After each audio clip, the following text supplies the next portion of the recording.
ready. Okay. Okay, we're calling the meeting to order. Thank you all for coming. Just to remind you that we record, and if you want to make remarks, would you please, I would prefer you give your name and street. So, we are open to hear resident comments. That means we're open for the weather. We're open for the weather. The weather is easy. Can you move that The weather's great. podium over? Nobody can be complaining about the weather, that's for sure. Not today. So I'm gonna take all the kudos and that's it. We're gonna have 70s, beautiful weather right through Monday, and then we're gonna get some much needed rain. True. And then it's gonna turn considerably cooler, but it looks to be dry going right into November. How does Halloween we're- look right now? Halloween looks great. It won't be too warm for the trick-or-treaters. It looks great. Monday night? Just like Ron, looks great. Oh. Thank you. Thank you. Am I supposed to go up there? Yes, please. Sorry, Maddie. Bernice Duvall, 3414 Taylor Street.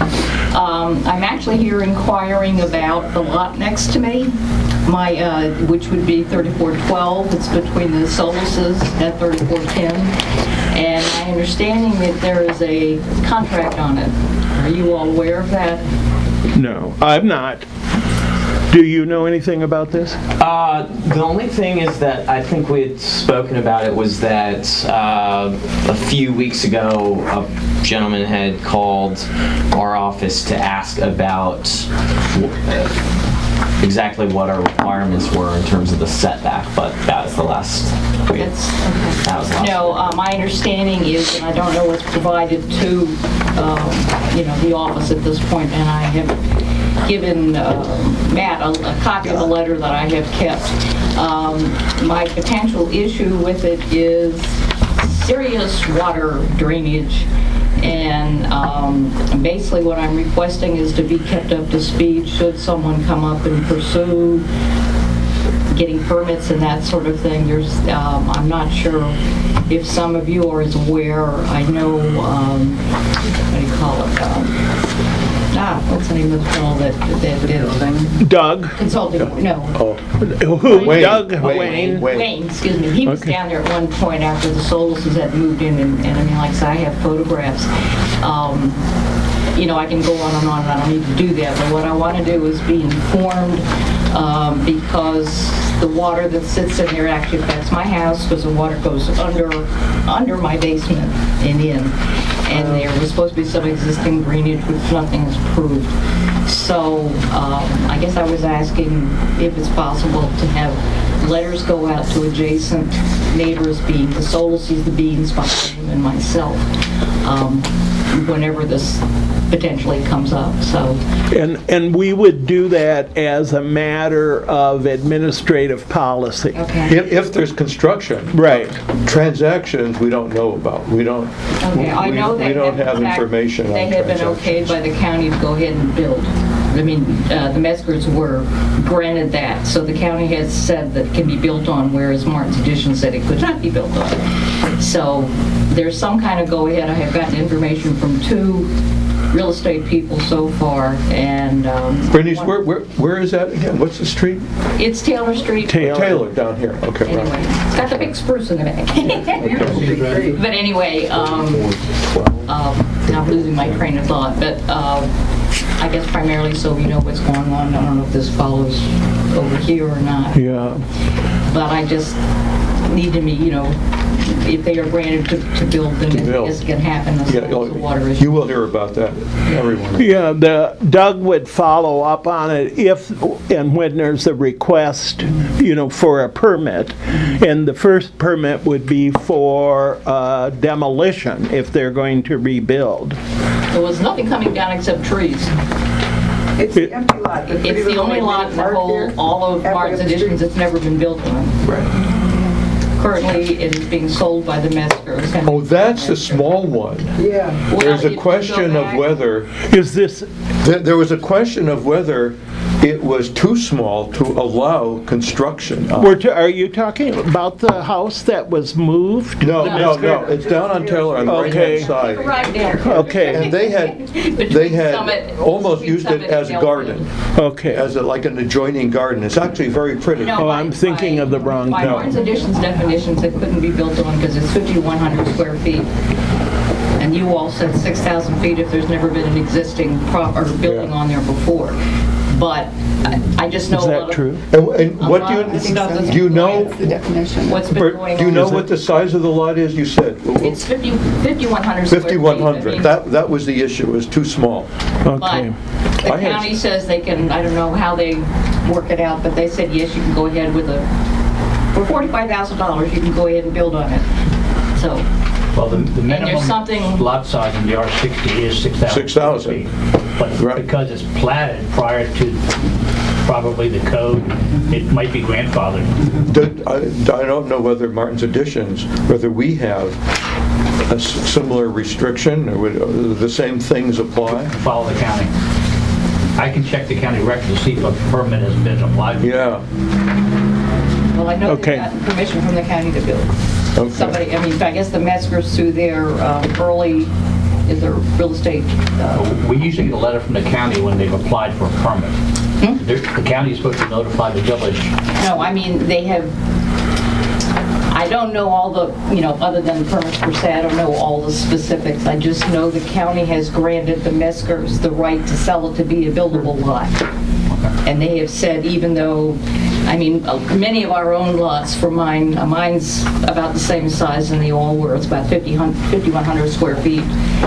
It's just the size had changed, I guess by Martin's Additions had said, I think it came through Martin's Additions, but it said it could never be built on.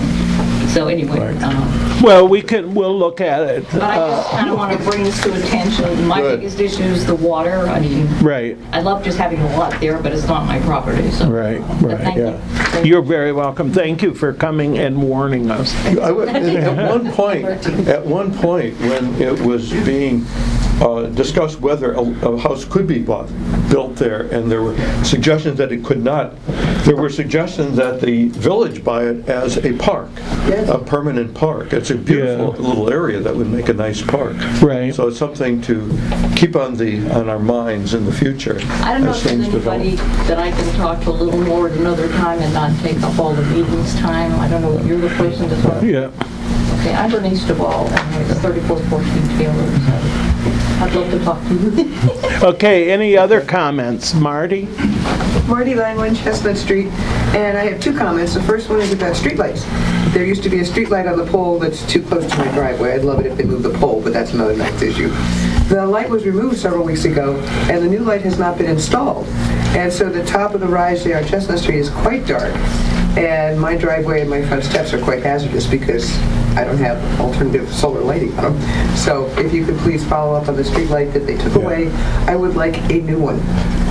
That's the one comment. If they're going to take the light down, that's fine. I like the new lights, but Right. please put the new one up before Halloween.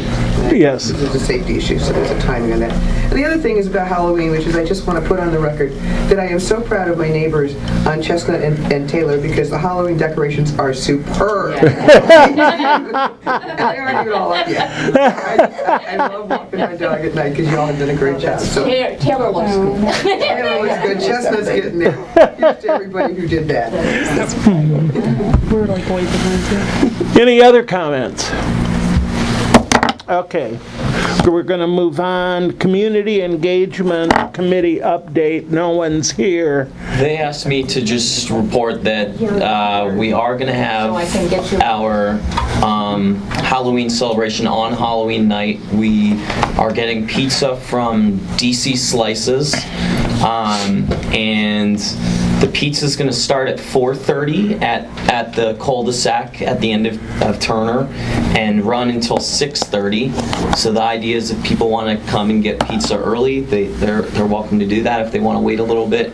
But the kind of culminating event is going to be a parade, costume parade, down Turner Lane, which is different than what we've done in the past. So we encourage everyone everyone to line Turner Lane and cheer on And people. dress up and march. And yes, whether you have kids or not, or you are a kid or just young at heart, everyone is encouraged to take part in the parade. And that's going to leave promptly at 6:45, 5:45, I'm Yes. sorry. Yep. 5:45. Yep. So be here by 5:45 in your costume and encourage the kids. And today, we also I've talked with Lauren and some of the people about setting a date of Sunday, December 10th, for a holiday party at La Ferme from 2:30 to 5:30. So mark your calendars. It's another thing they're working on. So, okay, anything else on that? Elections. Marty? Yes. Okay, I'm going to count the official for this. We sent the official. All right, we sent to the council, I believe, yesterday, our committee report and our revised draft of the election rules and procedures. The election committee had two issues this past year during 2017. One was the really problematic issue of the nominations hoax, where we had 41 phony nominations, and it imposed quite a burden on a small volunteer committee. I think we handled it correctly and certainly handled it adequately, but it was a major imposition. So we wanted to look at the rules and see what we could do to prohibit that from happening again. And the other issue that we ran into this year, and just barely skirted last year, was the issue of timing. The charter requires us to have the packet of election information out to all the residents at least 2 weeks before the election, which is perfectly reasonable. But when you only have 30 days between the election and the nominations, and the post office sits on the packet for 3 weeks, there's no way you could make the statutory deadline.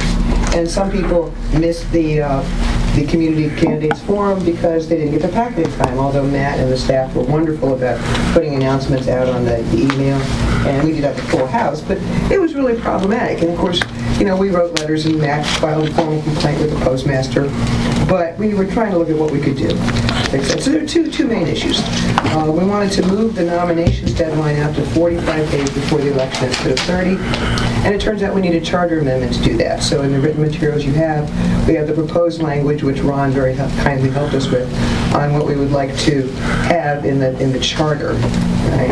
Until the council makes that charter change, we cannot move that 30-day nominations deadline back to 45 days. So we really do need your help on that. Our plan in the meantime, since we may not have the charter change in time for the election this coming spring, is to perhaps ask the Community Engagement Committee to have the block captains help us hand distribute 330 copies of the election packet, because walking around the neighborhood ourselves is the only way we can be sure that it'll get there in time. So y'all who are here today, you may be asked to volunteer to help us walk around. I'm just giving you a fair warning. But anyway, so that was one issue. The timing issue on the nominations was one thing we cannot change. We also had a little laundry list of things that various residents and committee members had looked at that we thought we should change just to clean things up. One of them, for example, Josh Bowers asked about electioneering. The current rules say that there's a 100-foot space between the ballot table on election day and where you can hand out candidate materials, which follows the county and is reasonable, but we have the authority to set that somewhat differently. And the question from Josh was, if we have the ballot table at the south end like we did, which works better for the committee in terms of noise and not having people pedestrian traffic jams on the sidewalk, they couldn't hand out any candidate literature on the south corner. They like to hand out literature on both corners. If you have the table in the middle, they could do that. If we had the table at the south end. So what we did is we opened up the wording here to give the committee discretion to set a reasonable zone for no electioneering. And our thought was that zone would be on the south side here, outside the fence, and that the polling table would be probably 40 feet inside the fence. So it doesn't have to be 100 feet, it just has to be a clear separation. And we would like you to approve that language that gives us the discretion to set the no electioneering zone. We put the deadlines in logical sequential order. We cleaned up some typos. And we basically addressed the issue of nominations hoaxes by prohibiting anonymous nominations. The language in the charter says that only qualified voters may make nominations, and so the language in the election rules now says that you have to be a verified qualified voter to make a nomination. Well, that means you can't be anonymous. So we basically prohibited. That was a very nice handling of that. I thought it was too. Thank you. I will accept that compliment. Anyway, some other small things we changed too, but those are the main ones. And if you have any questions, I'll be glad to address them. And then we were very happy that we were organized and efficient enough for the committee to actually get you the revised draft of the regs, which, in my humble opinion, reads a lot clearer and cleaner than the original. So, thank you for the opportunity to do this job. I got to commend my committee. We had 3 meetings, and we just went through, boom, boom, boom, all the different things that had been requested or proposed or suggested, adopted what we could, which was almost all of them, and I think that we're pretty happy with the results, and we hope you are too. Marty? Thank you. It's Diane Everett, Raymond Street. Remember about the results? Were we going to bring that up? Yes, let's bring that up. Yes. One of the things we discussed at all 3 of our meetings was the practice, and it's a customary practice, it's not in writing required anywhere, of having the annual meeting and the election, of course, are on the same date, and having the people at the annual meeting sit here and wait while the election committee counts the votes in the next room. And how awkward that can be when you have a contested election, which means somebody has to lose. And the committee felt unanimously that there were 2 reasons to not have people sitting here waiting till 9:30, 10 o'clock, 10:30 at night. One was the pressure it puts on the election committee, because I've been really, as chair, very stern about we must be meticulous, we must account for every vote. No sloppiness, no quick and dirty, we are doing this with some rigor.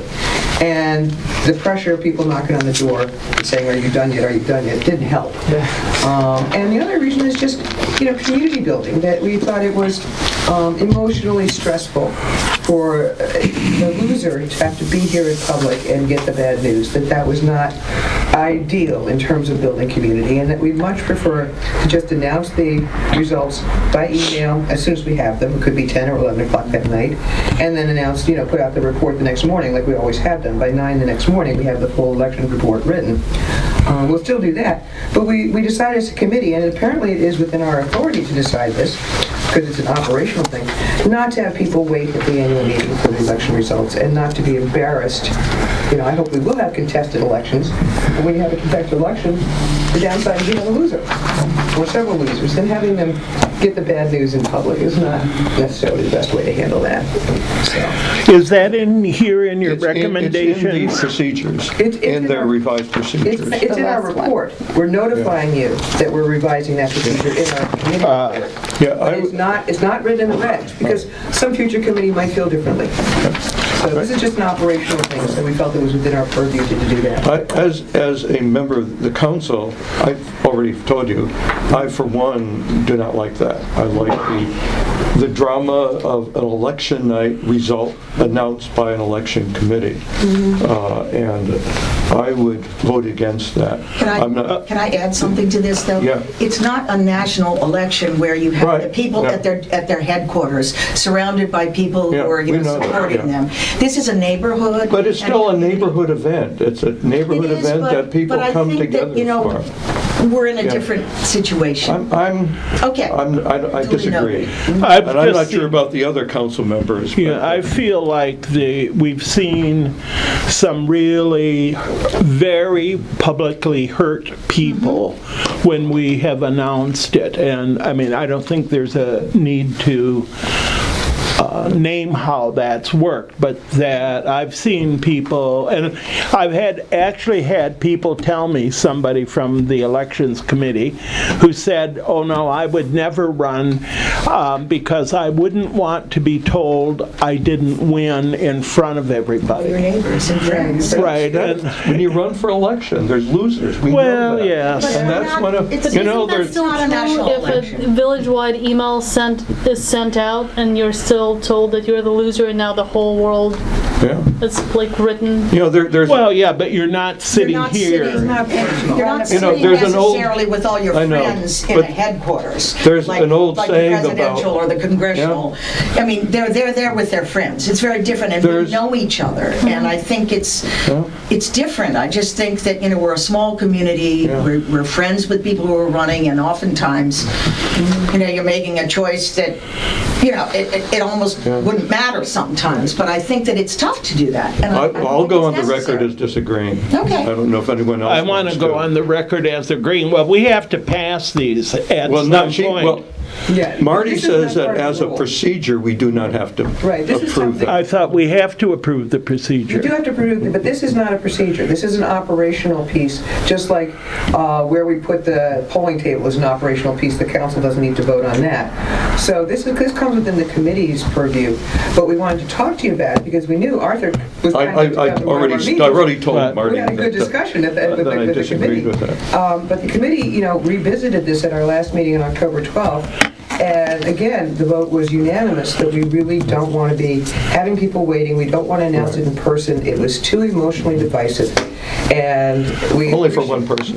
Well, still, it could be three people. it could be Ron, is that true about, this isn't part of the procedures? The rules and regulations are recommended by the committee and approved by majority vote of the council. So if it's something that's in the current It's not in the current- procedural document, or the council thinks it should be, then it should be something that the council approves. We left it out of the procedural document. The rules- committee doesn't really have any independent power other than making recommendations to the council, for the council But to... we do have the authority to do like day-to-day operational stuff, and so this is one of them. It is just like, you know, we designed the ballot, we handled it absentee ballots, we do it according to procedures, but the operational nitty-gritty down the weed stuff, I think you delegated us to do that, and we're coming to you with a very strong recommendation that the announcement of election results not be made in person, but be made by email. Both to not pressure the counters, the vote counters, Right. and to not create the divisive Right. community. Okay, I would think that because it represents a change that we on the council may want to review and vote on that. And I think that we have the authority to do that. You would. You could So- instruct us to put language with your decision in the rules and procedures document. Right now, there's no written language Right. at all anywhere. Right.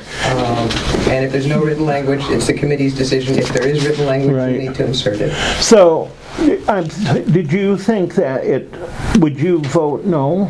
I wanted to hear what Susan thinks. I actually think that while it is traditional and I respect tradition, I think it can be extremely humiliating to be sitting in front of a room full of people. And yes, people will find out by email the next day, Or you said immediately, but as soon as you that have the night, results. or even that night. It's less personal and less painful, perhaps. Right, you don't have If to it's leave by the email. room. Yeah, you don't have to In front leave of the everyone. room. You know, there's an old saying about heat in kitchens. I know. And, yeah. And, you know, if you're going to be running for a public office, and this is a public office, you have to be able to deal with, know, Arthur, you know, I sympathize with that view, but I will tell you that part of my concern on the election committee is encouraging or recruiting people to run for office. And I will tell you, this is a deterrent. The possibility that they will have to sit up here and lose publicly is a deterrent. People do not want to be publicly humiliated, and I agree with that. That's why I voted for the change, because I thought, okay, we're not going to get good neighbors to do this because they're going to run the risk of losing and being publicly humiliated. Right, and I Why think would I we ask them to do that? can review that, and, you know, now that we have all of this, and put it on the agenda for the council then to review at our next meeting. Let me ask, you are suggesting that immediately upon concluding what the vote is, it will be sent out at that moment? Yep, basically as fast as... So if we are sitting here with our phones and getting email, No, you'll be going home, because this next Why? election, I'll tell you, this next election, we are probably going to take at least 2 hours, maybe 2.5 or 3 to count the votes, because we have 3 people running, those at least 3 slots. I assume at least 3 people will be running. We have had very good election turnout in the last couple of years, around the range of 230 to 250 people. Well, if you have 3 people running and 250 people voting, that's 750 individual votes that have to be counted. You can't do that in an hour. You can't do that really in 2 hours if you're being careful the way our procedures, our operational procedures require us to do, our internal procedures. So, people are going to be sitting here at 11 o'clock at night. Everybody's tired. Everybody's stressed. And we're going to come out here at 11 or 11:30 after. I mean, this is going to be a long count because we have 3 slots and because voter turnout is way up. It's way up. So by the time we get done, we're going to be tired. I'll tell you, it was stressful for me last year in May this year. To come out, I was very tired. We were all soaked and wet because we all got wet in the rain and cold and chilled. To come out here and have to do that announcement and look at people's faces when the loser realized what the count was. I mean, I did it as professionally as I know how, but it was still obviously painful. Okay, I think And that, awkward for me. right, I understand that. I think we can just let it set for now. You had a comment yet, Keith? I did. I was back here the election night, and one of the candidates got up and left in tears. Yes. I'll never forget that. Yeah. Nor will I. Yeah, and I think it's unnecessary that we do that. Okay, we're moving on. Yes, thank you. Thank you. It was a good report. The committee did a lot of work, I can and I attest to sitting in. appreciate it. They Yes. were serious and attentive. Yeah. No, it was. And thank you, Diane. Yeah, no, Thank you and all of your committee, which is down one person. So if somebody would like to please volunteer for the elections committee, we would be very grateful, as one of the members had to resign. And maybe I'm just waiting for hands to go up. Yep, maybe characterize it as maybe only really being there on Election day. on the election days. Right. Maybe the few days before to help out. Right. Because So if you can come up with names, I'd be grateful. Sure. I know that somehow lost captains or something Right. were chosen or whatever. Identified, yes. Identified. Could we find out that's somehow it. who That our would be lost great. captains are? Yes. yeah, really. That's a very good idea, and it would be, we'll pass it on to the, what is that? Engagement. Community Engagement Committee, because I don't know them. I don't know who they are. And what they're supposed to do or what we Sure, I'll pass it on. Block. Okay, next is action on the minutes from the September 21st meeting. They were approved by email. Could I have a motion to approve them here, please? Motion to approve minutes. All in favor? Building Administrator's Report, Doug Lohmeyer. It's in your packet under tab number 4, just to go over a few things real quickly. The house at 6702 Melville looks like it's almost complete, so we'll check to see what the status of that is. We'll check with the county. Same thing for 7200 Summick Avenue. They built a bay window. That looks complete. I'll wait for the county to sign off. Matt and I met with the attorney and the engineer for the property at 3405 Thornapple. It's their opinion that they have a right to build on the property and that the county's code overrides the village code as far as setbacks. And Matt and I, and we've checked with Ron, we disagree with their opinion. So they're probably going to be coming in for a waiver for the setbacks. The issue is that in the village, we have an EBL, which is approximately 32 feet back from the, I got it right here, Matt. Okay.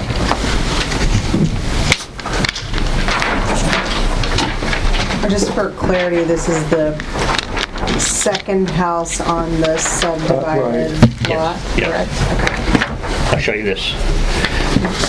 This is the right-of-way, this is the lot. It's very deep, but the EBL, according to their engineer, is 32 feet back from the right-of-way, which is the orange line. And the county also has a regulation in their code that the building cannot be closer to the street than where the lot width is 60 feet wide on a like a panhandle lot or pie-shaped lot. So you have to find out where the lot is 60 feet wide and the house cannot be in front of that. So that's the green line.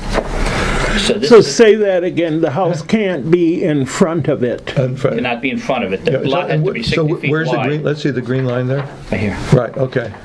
Which is also what they call that. Oh, here's this, here, I see, here's your 60-foot line. The village also has a requirement that the house cannot extend more than 80 feet beyond the EBL, so that you don't have very deep lots. Oh, right. Okay? So if you go 80 feet beyond the EBL, we're at the green line. So according to the village code, this is not a buildable lot. They're arguing that there's inconsistency. They cannot meet all the requirements. So that's the house that is moved, or is that the house proposed? That's what they're proposing. Okay. There's a 20-foot setback that they're honoring. So Right. they're honoring all of the setbacks, except they say that because there's a conflict, or they call it a conflict between the 80-foot from the EBL and the 60-foot setback that's by the R60 zone in the county, they say there's a conflict and they have a right to develop. We don't agree with that, so they're coming for a waiver.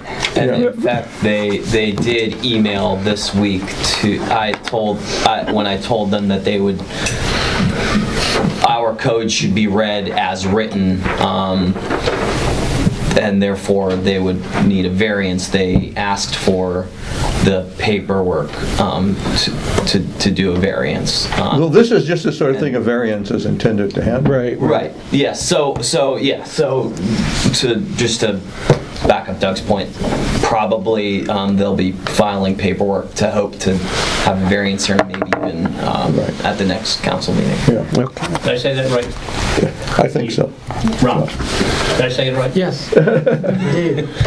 Yeah, it's interesting. I mean, here's a case where we have two different requirements, and they're logically, and you can't do it both on the same lot. Well, I don't think that's what he's saying. What? I think he's saying that right now our code trumps Oh, yeah, county Trump's code, there. Yeah, it does. and therefore the builder is unable to build pursuant Right, under our code. right. But our Both code, codes apply concurrently, and state law, the Regional District Act, gives us express authority to impose stricter requirements than the county. And ours are, in this instant, stricter than the county's. Yeah, this construction plan. Okay. okay, good. The next item is the Brookville Road intersection at Bradley Lane. I finally gotten the state to look into the issue. I finally tracked down one of the assistant district engineers who said they are looking into it, and she's supposed to get back to me the beginning of November. This is the water issue. Yes, the flooding. The flooding, yeah. Sidewalk flooding. They said it's not going to be a simple problem because the intersection is flat and there's no storm drain available to tie into. So they're looking at a solution. They don't really know what to do yet. So hopefully by beginning of November, they'll have some ideas. I mean, you crown the road to have The it drain? road's crowned, but when at the northeast corner at Bradley, the water pond's there. It's not flowing down Brookville Road this way. It's sitting there, and it backs up onto the sidewalk and handicap ramp. The only way to really do it is to rebuild the intersection and what they call tilt it a little bit so that, or warp it so that it forces the water down Brookville, and it's not doing that right now. So there's... This just creates a lake. Excuse me? It creates a lake Yes. when it rains heavily. And ice dam in winter. You want to go over the GIS now or later? Yeah, that's all I right. think it's on. I think I put it. That's all I have. Yeah. Good. Oh, the GIS is on next, yeah. So here we are. Are there any more questions? Yeah, one quick one. There was the lot that construction had been delayed and was overgrown and so on. 72 You talked to them. That's been dealt with? Yes, and they are, so they have arranged with some charitable organization that salvages parts from, I'm blanking on the name of the organization. A Second Chance. So they have a date scheduled with them. I believe they said it's the first week of November is when A Second Chance will come and start to work on it, and then as soon as they salvage what they can, they're going to demolish it. Do we have any I mean, I've just recently seen this happening in another. That can take a long time To do what? To get do the salvaging. Yeah. They're pretty quick. They'll go in probably 2 to 3 weeks and take what they need. Okay, I think that's just an expectation for you and the other homeowners who have expressed concerns about the lot. Second Chance coming in doesn't mean that the house is going to be taken down immediately. Right. It means that they're going to have construction traffic for a few weeks, depending on what they can salvage. Okay. And So then, I'll just remind them, even as this Second Chance is in there, to keep the lot in acceptable condition. Do we have anything in writing that Second Chance is planning to come? I do not know. So I can follow up with them and see if they could send their agreement with A Second Chance. Okay, and do you want to talk about the GIS contract? The GIS is geographic interface. It has to do with surveyors and the information on where the lots, where the poles are, and we've been trying to keep that up to date, and also where the trees are and lot boundaries. So I guess the main question we had was whether or not we want to actually set each individual lot corner. In talking to, we met with 2 of the companies that submitted a proposal, and it would cost roughly $30,000 to $40,000 to set each individual lot corner versus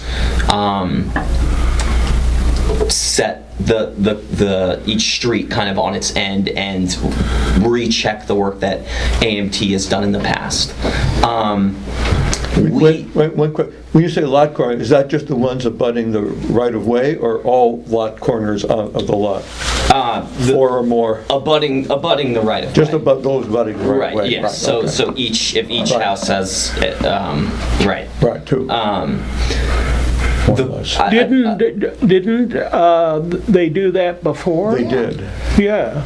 We did that before. Yeah, that was I done. thought. Yeah, it was done in the last So survey. they use a calculation to determine each lot corner, and the way they do it generally is they'll set something on one end of the street and at the other end, divide it up by the lots, and say that gives us a general idea, versus taking each lot and individually measuring them. Sorry, go ahead. What's the advantage to our paying for that to be done? You can't see Doug shaking his head back there. It's a liability, not an advantage, in my opinion. Nobody can use that when they're selling their lots as references. You have to get. Well, right, yeah. So part of the reason this has come up is because there has been disputes, specifically on Turner Lane, on where one property ends and another begins. But even if we were to set each lot corner, I don't know that we would use that as the ultimate decider for We don't two decide neighbor that. dispute. We don't decide that anyway. Right. And so then that's where Doug and I were wondering, okay, is it really worth it for us to individually set each lot corner? And it sounds like no. When really the main purpose we would be using it for would be for ABL calculations, setback calculations, things of that nature. Right of way. Right of way. Yeah. Doug? But we have that information. We just don't know where the individual lots are on each street. But when We have you the go right-of-way out, location.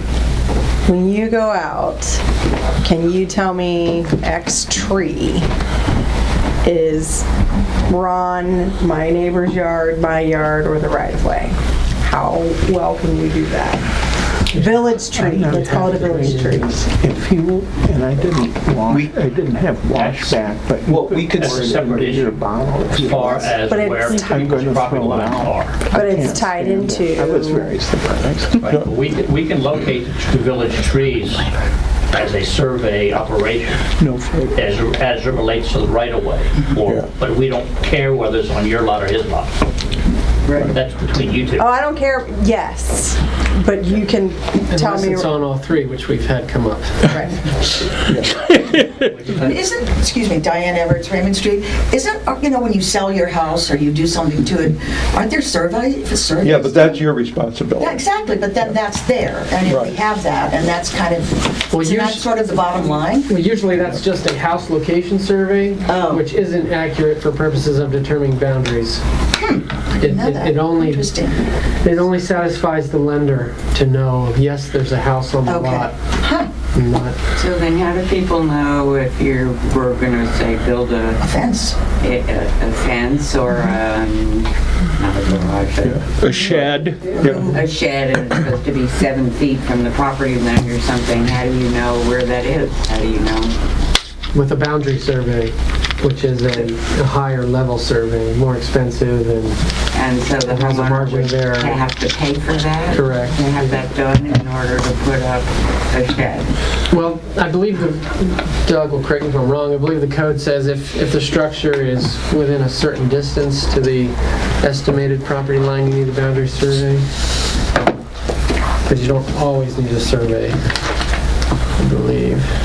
My house has fences on both sides. None of us have any idea whether those are boundaries. Right, right. That's, I understand, so just as Ron is looking at it, I agree on the liability piece. I don't want the village getting never in the middle of neighbor. My concern is when we have something that is in the right of way and there are potentially two neighbors, involved. Right. How do we know that? For example, tree on Summit? Summit. Is that the- Well, we could, And then also for your ease of use for EBL calculations, like can you calculate EBL if we don't do this, or is this going to continue to be a Established pencil? building line. That's what I was wondering. Sorry. I was kind of sitting there thinking, I know building line, but. we have the information now in our GIS system to do that. And we can also locate where the right-of-way line is to determine whether there's a tree. You have to do it each time, correct? Like it's not We'll a, always have to do it each time because every time a house is added onto or constructed, everything changes. So the estimates that we got will provide us with a setback from the street, from the front property line to the house. They're not going to calculate the EBL. I'll still have to do that manually because it changes every time a house Yeah. changes. So they'll give us that estimate or dimension. but isn't part of this that every time we have a house change, we hand over the new information to the company and they update the village Contract we survey? have with A&T is annually, we would turn over to them which houses have changed, photograph of the house to show the change, and then they would update the system for us. A photograph of the house helps them update a geographic location system. No, they put it into, I think it's that they put it into their system, don't they? So that there is a picture of the house when you pull up that address. I don't think it's, that's not a part of anything other than just database. structural, Yeah. right? Yeah. It doesn't mean anything Right. per se, but it is helpful for identification. And that's in the contract we have now, and that's in all of the new contracts that would be So updated annually. the question is, do we pay more to get corner surveys? Yeah. A lot more. Yeah, a lot more. And we don't see, you don't see, the two of you do not see any particular advantage in doing that. I don't see any advantage. But we You do. don't see- you don't see any Well, advantage. it's not that I don't see any advantage. It's the just, village. it's just, is any advantage that you see worth the amount of money Well, that I mean, would is there be any, spending? I mean, is there any advantage? Do you see any advantage to the village? I think to Tiffany's point, the advantage would be theoretically if there was some question right on the edge On of the two corner. properties On the to corner. say, okay, this is partially, Right. this tree, for example, is partially in the village, but according to our calculations, it's also at Yeah. 9900 Summit and 98 Right. 98 Right. Summit. Right. So over the last 15 years or so, we can point to a single example of where this might have been useful. That, Yeah. in your brain, there's a single example. He probably has some. Oh, Rod, you have any Well, suggestions? in addition to the tree issue that we recently experienced, where the tree was straddling the lot line, we had needed to know which lot owner had ownership interests in the tree. So if you had that interior lot line designation in your survey, that would be helpful for that reason. Another possible reason, if there's a shrub or some other vegetation overhanging the right-of-way and you want to ask the lot owner to cut it back, you need to know whose lot it's on. If it's straddling a lot line or near the lot line, that may be difficult. Is it sufficiently accurate that you could rely on it to establish? Yes, because they will set property corners, I would imagine, if they can't locate them. But Didn't AMT put discs down? Yeah, there were. I had but yes. things at each corner But, with a and flag correct on me it. if I'm wrong, Doug, but there is still a question of exactly. I mean, two different survey companies might have a slightly different. And did. Right, and over the years, things warp.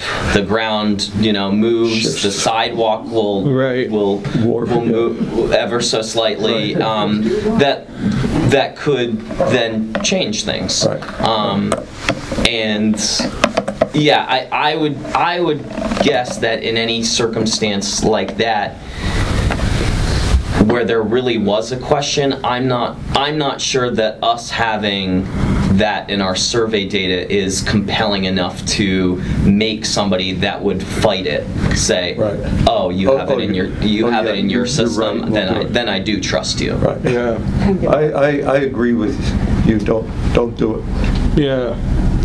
It sounds like we're in agreement here, yeah? Anyone else? No. But it doesn't matter. It's fine. No. I mean, I can't, what is the compelling reason that you see that we're missing?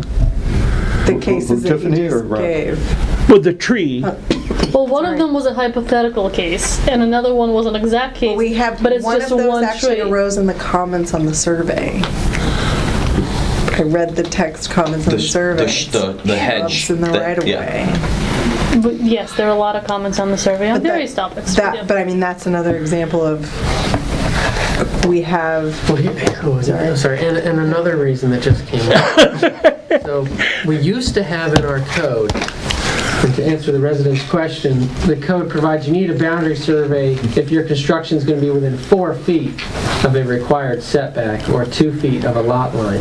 And we used to have a requirement for boundary surveys for fences too, because we wanted to make sure owners weren't putting fences in the right-of-way or on their neighbor's property. But we deleted that requirement because it's too expensive to get a survey just for a fence. But if you we had... also stopped permitting some certain fences Right. at the same time, because we didn't want to be responsible for granting somebody a permit that ended up building fences. But if you had the interior lot lines marked, then your lot owners could rely on that for their But that's fences, only at the potentially. corner. You don't know. But Well- again, that could be unreliable for all the reasons we just Yeah. discussed. And I guess my question with that would then be if you are having a fence built and one neighbor says I want to build it there and the other neighbor says you can't build it there, that's my property. I don't know that us having it is. I worry about the liability of having it, and because that somehow implies that we have the ultimate, It's just getting it in the middle of decider on it.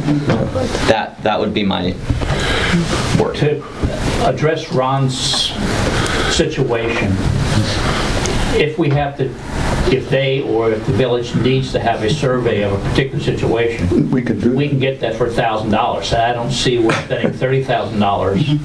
Because it's 325 homes. It's a lot cheaper. But it ain't gonna happen, I mean, it's only happened, what, once It's since actually a I've lot been more here. expensive if you only use once. Yeah. Right. Okay, so, Three examples. do we don't need a motion on this, you just need guidance. Yes. Okay, and I think the guidance is falling like this, that there are 4 of us who say don't do it, and there's 1 of us who... But I got the lawyer. Plus a lawyer. Okay, we're moving on, you've got direction. Okay, is there anything else you need from the GIS? No. Okay. How are they, as you talk to them, are they converging on their services and what they're offering and so on? Yes, I think more or less. I think I think that is helpful, and I think we can then make a decision relatively Is it quickly. going to be now more usable for you guys in the office, or like no more 2-hour trainings that teachers need? Is there anything that you all envision that should be included that's not, that we need to ask them to give? I don't know.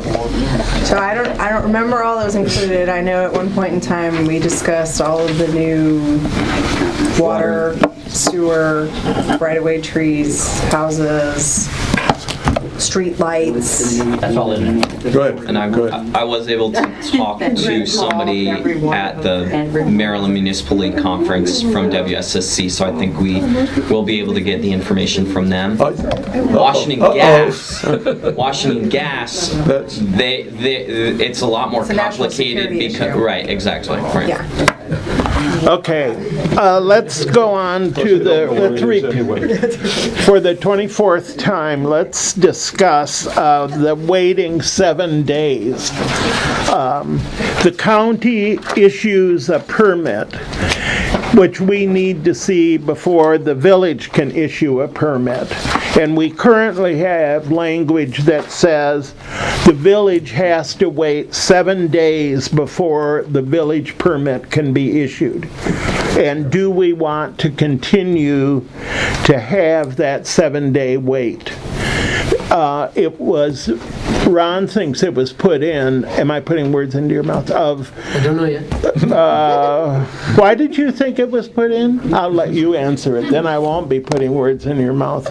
Oh, well, I believe it's in the code now in order to give the council basically a 7-day review period. If there's anything troubling or questionable that a council member or 2 council members find in a permit application, the council can send a permit to a public hearing before Matt and Doug would issue the permit. So the question is twofold. Do we want folks to wait 7 days after they get their county permit before they can get their village permit? And do we want to continue to allow the village council to be able to send a permit application to a hearing? I think we discussed last meeting, correct me if I'm wrong, that we have usually weeks of lead time during the county permitting process that we have to review, that you guys have the plans, is that correct? Mm-hmm. So we should be able to identify questions, comments, concerns, whatever in that lead time. And then also and work them out with Doug without a hearing. Yes, which would be better for us and the homeowners and everybody involved. And then the second piece of that was just that, if the permit was to be issued, it would be issued by the code enforcement officer, not by the council anyway. So Yeah, right. in your redrafting here, you've taken the council out altogether. altogether. All mentions of the council in this Correct. this process has been eliminated. That's right, based on discussions at the last meeting. Right. Because we also have the standard operating procedure for projects notification. We discussed how the village manager notifies the council and Right. So, yeah, it seems to me that my one concern about this was how would objections, legitimate objections, be voiced and heard and dealt with? And if you take the council out of the whole process, would there be opportunity? And from what you say now, it seems that there is opportunity for it to come before us, just because of the length of time it takes. So are we at the point of introduction? Yes. Okay, so could we have a motion to introduce ordinance 1017-1? I will move. You want to introduce? Oh, you were going to move? Your lips were pursed. You were ready. Okay, I all right. move Go ahead, to you do introduce- it. No, you do it. I'll do it. I move to introduce ordinance 1017-1 to amend ordinances to delete the requirement that a building permit not be issued until 7 days after issuance of a county permit. I second that. All in favor? Aye. So we now have to, We can move this one forward. 30 days, and we can, Have a public hearing. okay. And let me see, when are, It'll be on Thanksgiving. It will be. well, we're not going to be meeting on Thanksgiving. Oh, good, so it's gonna be on my birthday. So, No, we're not meeting before though. That doesn't meet the 30-day requirement. right, so we have to meet after. And then, or we just bump it a month. You're going to be old enough to Do we drink. have a date yet for that? The 16th, November 16th would be our Okay, council meeting. so the, That's under not 30 quite, days. right, That's yeah. not right, so quite. the hearing will have to be at the December December. meeting, Okay, December 21. okay, annual, can I move on? Annual survey results. So, in your packets, on tab 6, you will see a printed out spreadsheet that Right. Matt put together. And it lists Very all useful. of the questions and the years 15, 16, and 17, which were the only survey years so far. Note columns A, B, and C on top, which helps Right. you go through. Okay. I- So we can go line by line, but I think in summary, what I've noticed going line by line through this is that we're really seeing a positive trend, and even seeing that about 5% of the respondents said that they're not happy with village operations, that's actually consistently coming down from prior years. That's right. And more people are satisfied or very satisfied. So I think that's great. There's also a lot less, there was an opportunity to provide comments right around this section, and there's a lot less negative comments that were, if you remember when we started the survey, there were very divisive comments, and so you see a whole lot less of that. It seems like the village is coming back together again, which is great. People are still complaining about things that affect them, but it's not in terms of, everything Not around me is terrible. Personnel, It's not personnel. not, It's not the council. So. right. Okay. So, any interest in going line by line? No, I agree with you. My overall impression was that a generally Yes. positive shift, and probably not having to do with specific questions, but just an overall Yes. tenor of feeling. In I terms of was- the number of responses, it's Yeah. consistent with the first year we did this. Right. We had a slightly higher response rate year. last year. I'm not sure why, but things do shift year to year. I think that's fine. And so I the was, next item I wanted to touch on was the services. Is that what you wanted to bring up? I'm on the budget, yeah. Yeah. That's it. I've been really surprised that trash pickup twice a week is the lowest. It's the highest. Number one is the most important. Oh, okay. And it's coming up it started very highly when we started the survey. It was the highest rated initially, but now it's even higher. The second highest, you'll notice, is been the second highest also for the last 3 years, and that's police patrols. But if you read the comments, it's interesting. There's a lot of comments about police patrols, but they're not all requesting more. Some of them are saying, let's go away with them altogether. Were the comments in the original memo? They're actually in here too. Yeah, I know about. Oh, they're in. I have it They're at on the home. Excel spreadsheet, they were the second tab. Oh, I never even. I didn't get to that, yeah. Well, they're Okay, there. They're also in the packet. There's, Okay, perfect. Probably about 10 pages of them. perfect. So there's a lot of good information in there. So then community events is the least important.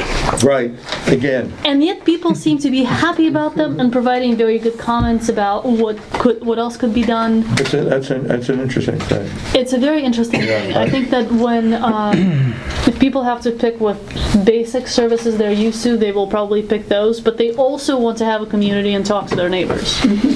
So maybe their answer is we should have them, but not very extravagant ones. Hey, I see a comment here on the online social, this is on Facebook. I've tried to find it, and I couldn't find it. I went to a link that was given, and I don't know, never popped up. Before we go to the comments, was there anything else that you wanted to do in the data? Yes, with the so analytics? I would like to draw attention to the police patrols, right? So we keep asking this question, Oh. it keeps ranking fairly highly. So in our following meetings, when there's things we consider, let's add this to the agenda to talk about. There's complaints about that policemen are not visible during the time that children get on the bus here. Oh. And that when they are visible, a lot of times their face is in the laptop, and so that's not very effective. Also nighttime hours. I mean, these are the things that we've heard before, Right. so just I want to draw your attention and add it to the agenda. Okay. Then the method of communication. What's the most effective method? Email communications continues to stay very high in the 90s. But you can see that there's actually a decline in both village newsletter and the village website demand. So to me, this looks like the way that we're communicating information could be improved in some way, right? So maybe the new website will address some of the website issues, but again, the newsletter is also in that bucket. I think by far, we're talking triple score of anything else, email. Yeah, people want push communications and succinct, this is what's important today. But don't leave that page, because the enforcement of building codes has been fair and effective. I think those numbers are good too. Yeah. But again, I think this is part of the good feeling in general. Right. It is. And I feel like there's less divisiveness overall. Yeah. And my own guess is that there are some people who, just put in okay. Right. Because they haven't had any experience. Well, there was a no response option. Right. Which was 20%. No response just means they did not clicked respond to this through question. it. This was not a required question. So, that's right. so column C, if you notice, neither agree nor disagree. I took that out. That might not be.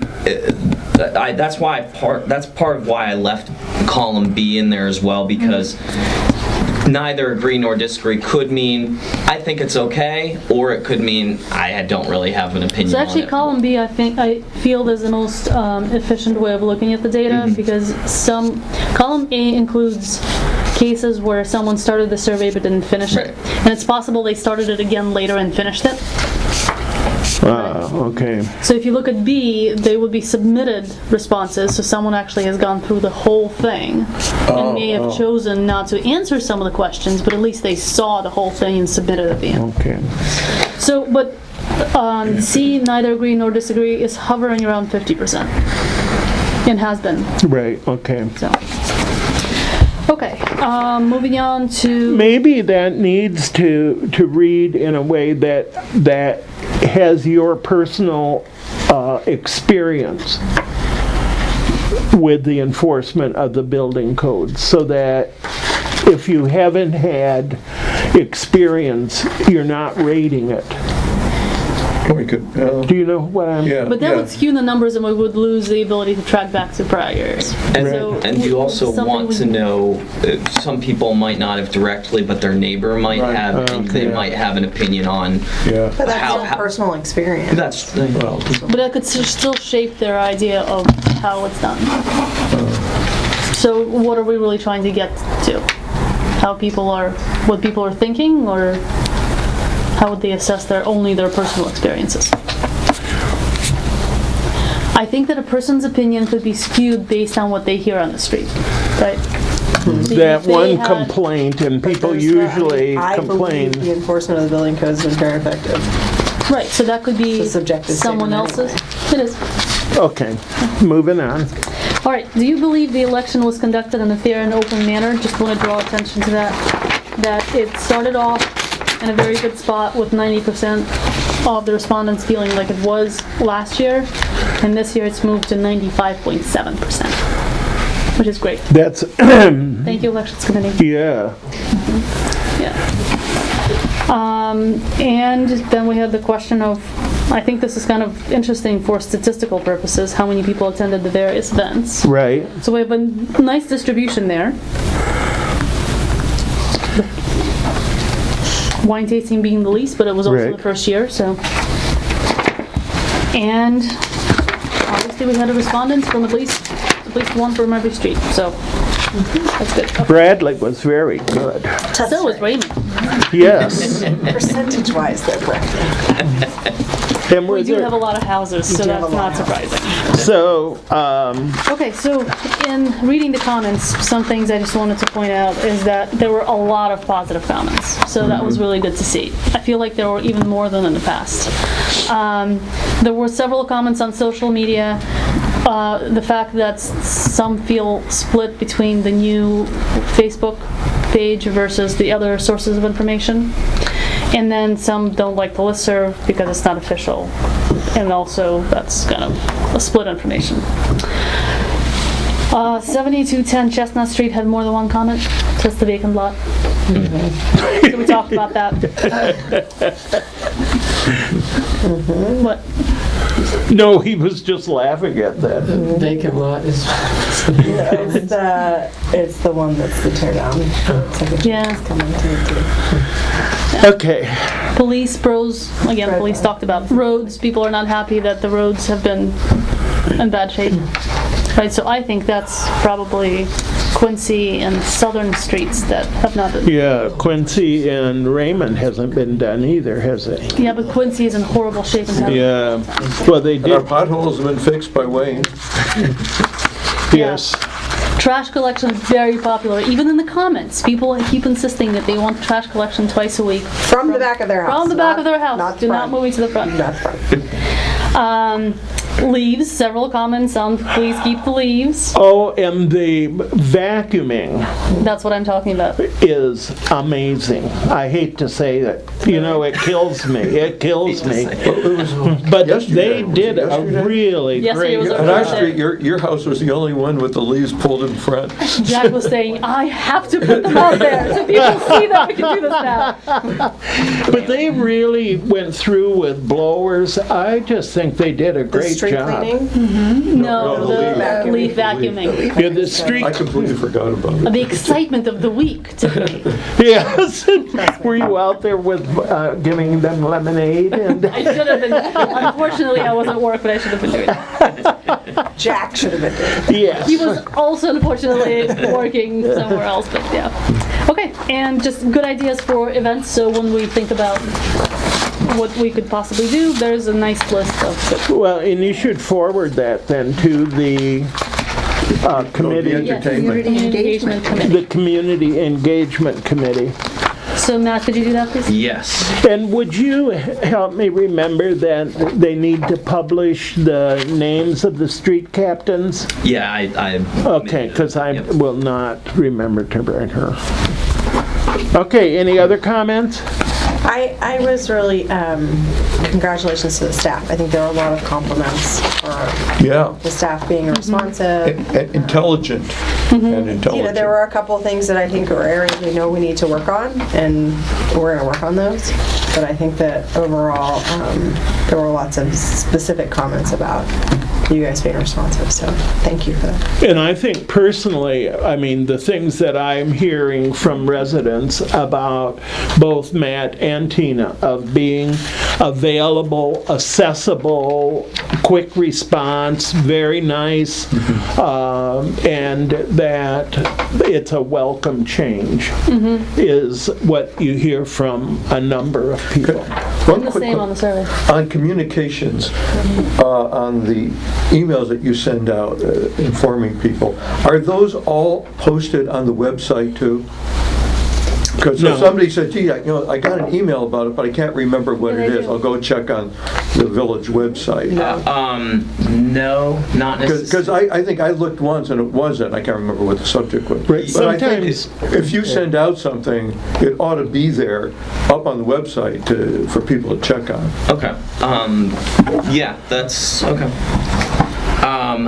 I guess right now the way I do it is if it's something specific related to an event Right. or a just reminder. like leaf vacuuming tomorrow, that should be up there, or Right, okay. whatever you're sending out. Because I'm sure other people I know that I know I got that note, but I can't quite remember what it was. Right. Let me go check. Right.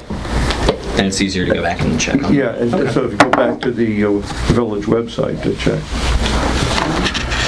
Okay, the letter to, I presume that's what's next, is the Martin's Additions letter to the County Planning Board. Good letter.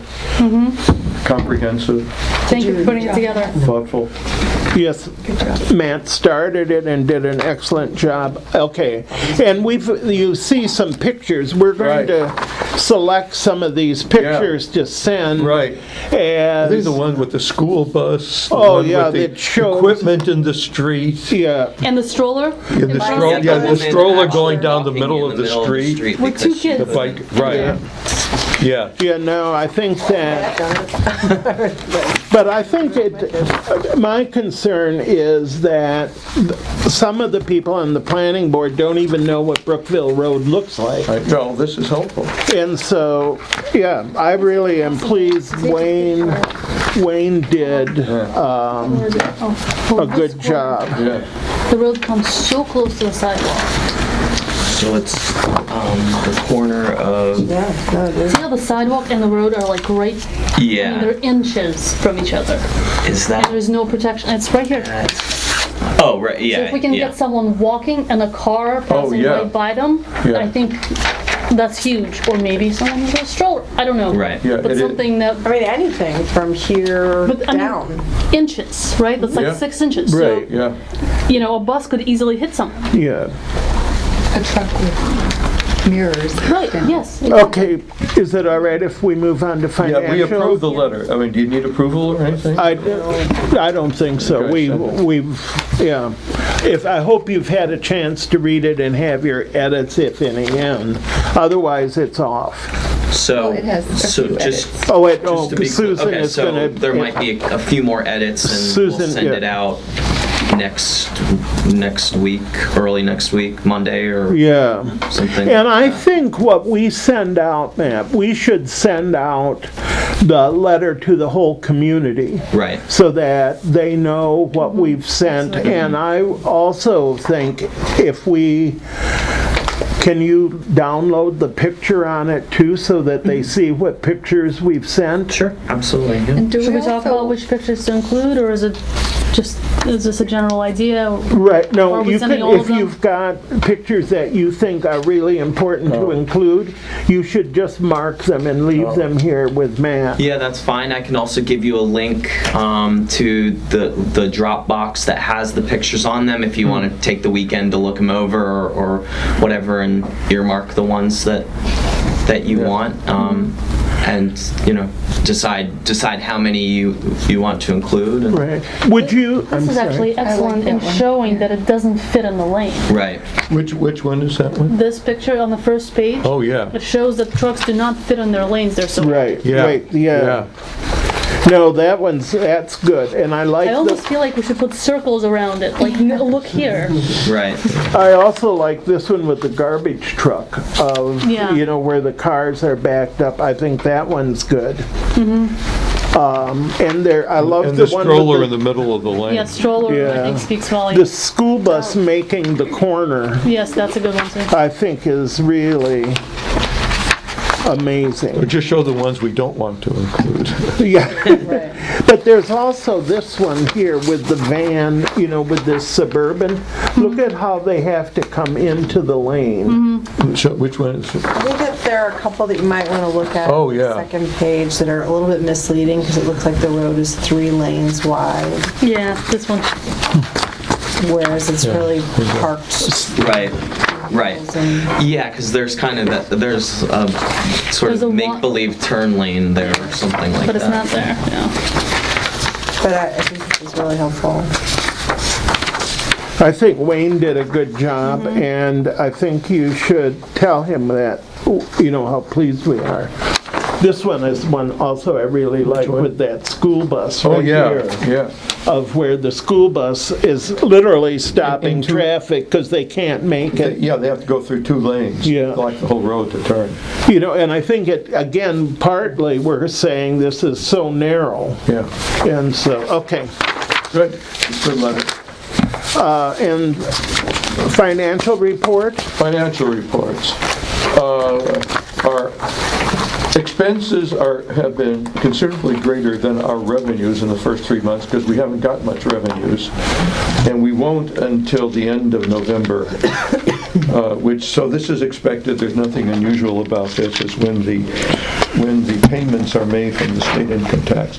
The other interesting thing is last month I noted that our obligations to the state from the Supreme Court's Wynne decision looked like they were stabilizing. We owe about $197,000, and the latest report we have from the state comptrollers is there's no change. The increases have been getting smaller and smaller and smaller. And so in the last 6 months, all we've done is add $200 to what we've owed. This month, nothing. When does we're- people's ability to file? Right, we're getting all the late returns are being filed Do we know what up to the difference is? 2014, and it's about to end. I don't know if there's any, unless For there's, people to go back and 7 plan. years. what is it? Right. I thought it was 7 years. 7 years, so we're open for a while, but if you haven't filed yet, 7 years from 2014. years impacted by the Wynne decision. Correct. Put us at what? Oh, like 2021. yeah, Yeah. I don't recall. Okay. Comments? A motion to approve the financials as presented. Have I got a motion? As I got a motion. Have I got a I'll second? second. All in favor? Aye. Oppose? And managers report. So we've been working with LSWG as part of the audit. They are on track to finish up in the next week or couple of weeks, so that will almost certainly be on the November agenda. They'll be here to present their audit report, which I think they usually do it at the November meeting, so that works.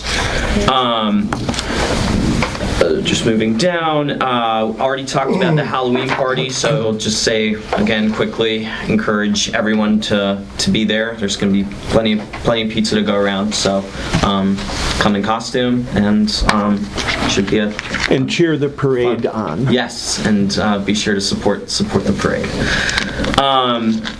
Next week, I will be meeting with Paula Goldberg and Paul Wolf to go around the village, look at opportunities for and solidify the places that have kind of preliminarily been chosen for planting new trees. And we're also going to talk about possibly an Arbor Day celebration and start to brainstorm on what would be the best time and an idea for that, because there's a lot of latitude, and it could be a tree planting. I think I maybe had brought this up at a previous meeting, but it can be a scavenger hunt, it can be a letter writing campaign. So there's a lot of different options there, but that's pretty much the only That's pretty much the only thing that we're missing in order to get recertified as a Tree City USA. So for the another item related to the community engagement committee is we're running out of the canvas welcome bags, so we just ordered a bunch of new ones, so we should have plenty. Our website, the website is essentially ready to go up, and I'm going to tie it into the next item on the manager report. I'm wondering if we should transition to an email that's not Gmail. We're the only municipality around here that has an email that is not .org or .gov. I think it just would lend more credibility to the site, and also if it were to match up with our website, it would just be a lot easier too. Good idea. So I've emailed Revise about what our options there in terms of just having, for example, manager@martinsadditions.org, so it would line up with our website, and whether or not that's where we end up, or that's kind of step one to get a .gov account if we wanted to be martinsadditions.gov, which might help us, especially email-wise, that there are some perks to getting a .gov account in terms of licensing for certain products. There are some hoops to jump through with that. I think the Department of Defense actually needs to do some. DHS protects the .gov. Yeah. So really? So why? What? So you have to demonstrate that you're. Let's do it while she's there. There's a certification process to kind of verify it. So I know Section 3 basically said it's not worth it. That's why we just do .org. But something to think about. But we have Tiffany. We might have an in. Yeah. Your in is telling you. Don't go there. Don't even do it. Okay. At the Maryland Municipal League Fall Conference, which I attended last week on Thursday and Friday, there was a roundtable discussion with the utility companies, which was useful to get a couple of contacts there, which is hopefully should help us get plans to incorporate into the GIS with WSSC, for example. And actually, as part of that, there was a booth that they're not a utility, but they were there, Sustainable Maryland actually, and they were talking about their certification process to become a Sustainable Maryland community, and I need to do a little bit more. I got some papers, but haven't had the chance to really look through it. But I just wanted to kind of throw that out there into the ether, so it kind of look ruminates. Into it. Yeah, look into it. And one of the things that sort of triggered it was that the Tree City USA is one of the priority check marks for it. So we might kind of be on our way, and especially having put up LED street energy efficient street lights, we would maybe have taken a few steps towards that. We are ordering. We have ordered a trash can to be put on Thornapple Street. There's just kind of a lead time because the company makes them all individually, apparently. So there's just a 2-week lead time on it. So we should be getting it hopefully next week. Should be getting a new trash can put there. Talk to Waste Management. Shouldn't be an issue. So that's in the works. Contracts, we talked about both GIS, and yesterday was our first leaf vacuuming, so just reminding folks that it's every other Wednesday. We're doing it on a trial basis this year. So the next one will be November 1st, Wednesday, November 1st. So the idea is you rake your leaves to the curb side, not in the street, but to the curb side, and they come through and suck up the leaves. And Nice pictures, by the way, that you sent out to demonstrate how it should look. Yes, I stole that from Chevy Chase Village, actually. Hey, it works. But I thought it illustrated what you need to do. No need to reinvent the wheel. Right, exactly. We already talked about the master transit highway plan, so no need to go over that. WSSC, I did have a meeting with WSSC. They kind of pushed back because we had sent them a permit, and in previous cases, I guess they had signed a permit, but for whatever reason, this time they said, we don't need to sign a permit. So we sort of talked through that. Ron can maybe expound on that if it's worth it.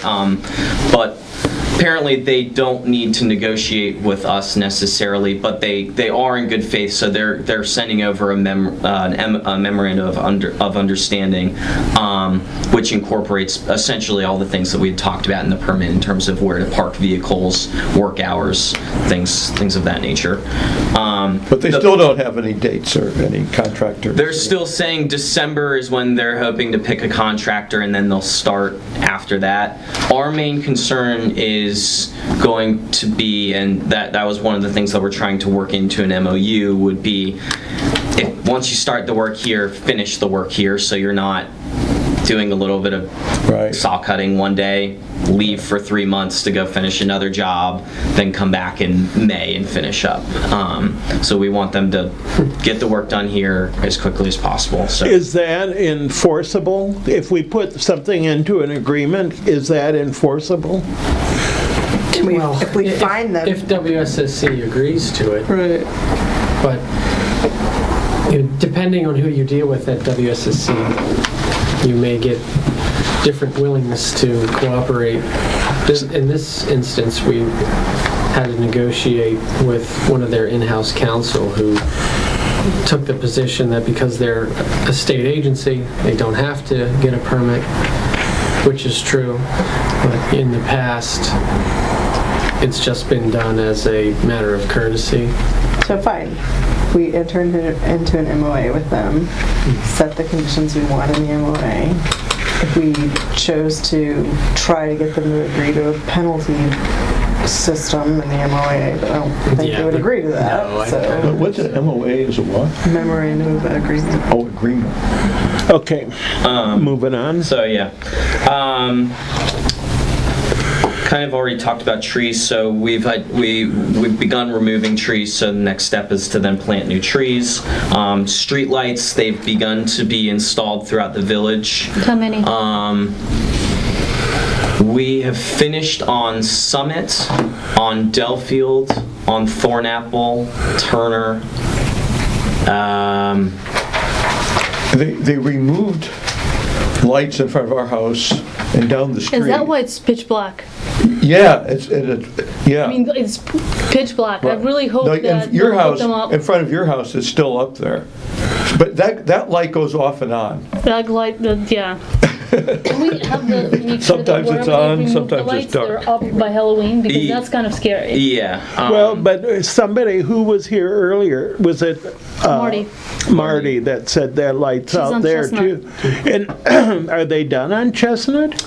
I need to follow up with that because I'm not sure. I don't know if this is. I thought that they were finished on Chestnut, so so I need to follow up with Okay. them. I don't know if this is an instance where a street light got moved because the orientation of the lights did change,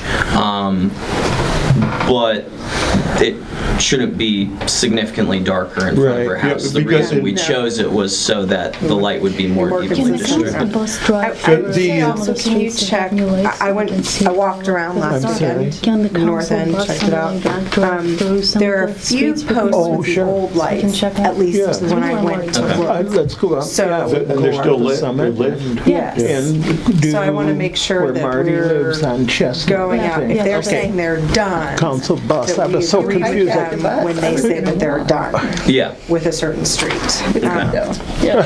I know that there was a couple, even on Summit, even up through yesterday, they had put up one, but it wasn't turning on for some reason, so they supposedly came back and fixed that today. Yeah, I just want to make sure, like I said, I noticed a couple of the lights were old lights. Right. Are we coming back to fit, like, what's the, Okay.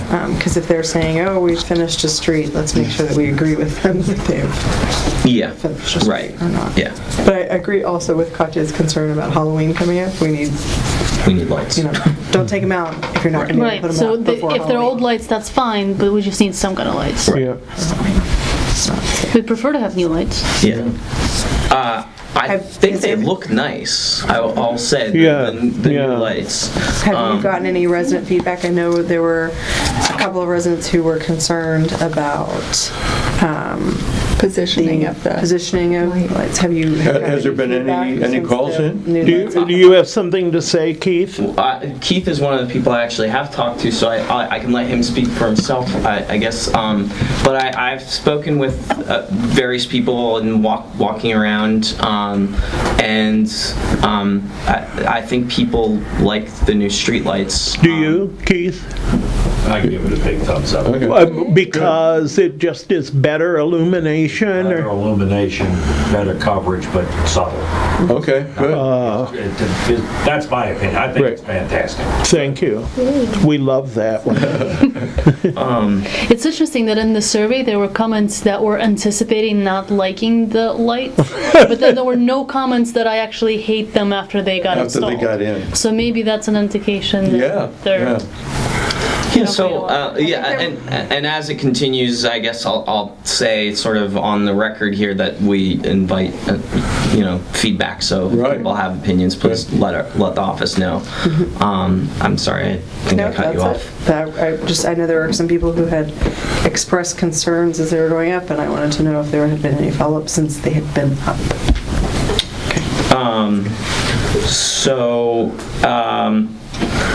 Before we get to the sign inventory, because that's in number 10. Right. Just one more, streets, not streetlights.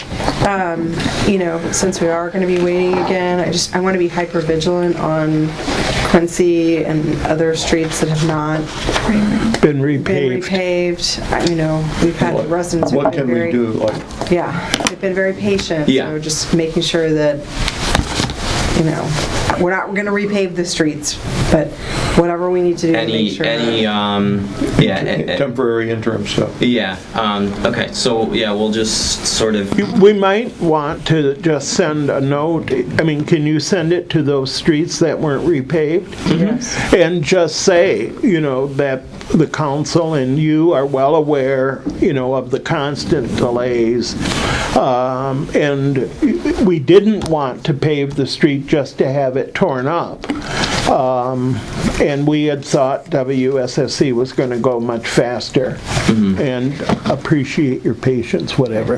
And we, please, as you have, like, tell us as soon as there's a problem. We want, we know that they've been more than patient. We know that it's taken longer than anybody would have wanted it to. Yeah, so we can at least patch up any potholes that are really going to affect people's drives and their cars.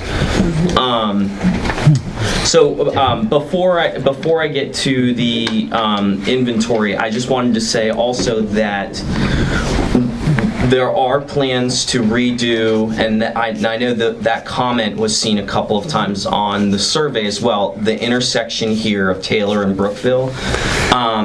They were supposed to, State Highway was actually supposed to start this past week, but they had to do a little bit of redesign because of ponding issues that they're having, I guess, on the Section 3 side of the intersection. But it's still, they say it's their number 3 priority. So, one of the things we not their top priority. Well, something to consider. More than 3. Something to consider there are crossing guards during school times on Connecticut and Raymond Street. There are crossing guards there going down to the elementary school. But they are also at Brookville and Raymond. No, not Brookville, Connecticut. Student crossing guards versus professional crossing guard. Oh, I'm sorry. They're student crossing guards at here at Raymond. Okay. Next year. Okay. I haven't seen them, but I see them at on Connecticut, and I asked them who pays them. And it's Montgomery County, and they're trained, they're good, they're in control and command, and the kids cross under the little shepherds, getting them across. So that's something that Connecticut Avenue versus Brookville. Well, that's true, but it's something that we could. I think that the neighboring municipalities could contribute to something like that. Maybe the county could kick in something. We could all participate in it. Something to think about. Okay. Okay, and then the last item would just be the sign or street sign inventory. And before we get into what that was thorough, very thorough, very exciting. But if you're gonna do it, you got to do it. Yeah. So Joe said that he can come to the next council meeting if you wanted him to go over. Yeah, could we go over kind of costs and timing to get all this stuff done? Yeah. And does this include the 2 entrance signs? That's what I was going to say. I was going to preface this by saying it does not include them. What? I'm working with a sign company to redo it. Awesome. So they're going to get me a quote next week. I sent them pictures and an explanation of it. So they're custom made signs. Oh, good. So it was raised on the survey. Absolutely. And I knew it was going to come up. No, every time you drive in, it's kind of embarrassing. It is. I would say also just whatever the company's looking at, let's try and make it as maintenance free as. That was actually one of the good things about it, is it's some type of material that they said doesn't weather as much as. So we don't have to paint them. We don't have to. Right. And it would be cool to use something that we don't have to change all the other things we have. Like we have the totes with the symbol. Maybe we can keep the symbol. I did send them. I sent them. So I sent them pictures of the sign we have, the information on the sign, as well as our logo. And so they said they're going to take that information, get it back to me, figure out some creative solution to it, and send an option to us and a quote for it. So are they looking at redesigning it? Is that? Well, it probably wouldn't be a major redesign, but be different materials. They would have to produce a design. It's not. Yeah. I don't think it's going to be an exact replica. Okay. Yeah. Good. Oh, I hate change.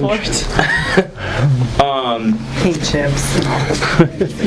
So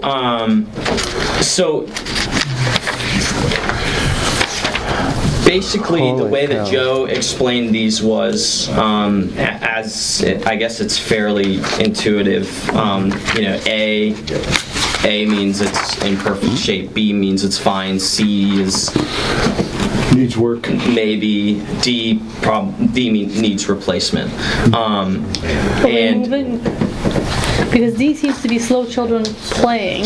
Yes, and I did talk to him about that because I know we talked about that, and he agreed that he would recommend that they're not replaced, that they just get taken out altogether. But for whatever reason, he felt like he would put it in here as the condition for it. Then the council can make a decision on if it's a type of sign that they want to replace. And Wait, hold on. So I'm looking at Bradley Lane, slow Yeah. children playing is a D, but his recommended action is to relocate it. Yeah. That's not... yes, so the way that he explained it to me was he's not making recommendations on putting in New ones. if they're to stay in place. This is what he would do, basically.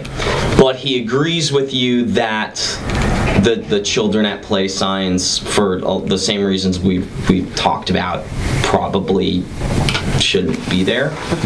But his viewpoint. My point wasn't necessarily that I don't want the sign there. I just wanted it to be rephrased. It's not slow children playing. Okay. Well, that's why it's just better not to have it. One of the things Joe says is it encourages the kids to play in the streets, and it's a reason not to have the sign. I don't know if it actually encourages kids to play in the street. There's no one who actually plays in the street, and I have one of those in front of my house. But and do you want it there? yeah, What is BTB? it's just not the. Look on the Bradley. Maybe The slow down? third one down. Second one down. VOMA entry, Sounds like my left side, BTB with stop. And there's a lot of those BTBs. Between or with? It's that's the Village of Martin's Editions entry sign. Yeah. Back to back with the back to back. Stop sign. Okay, back to back. Yep. Got it. Okay. Just didn't know what it was. So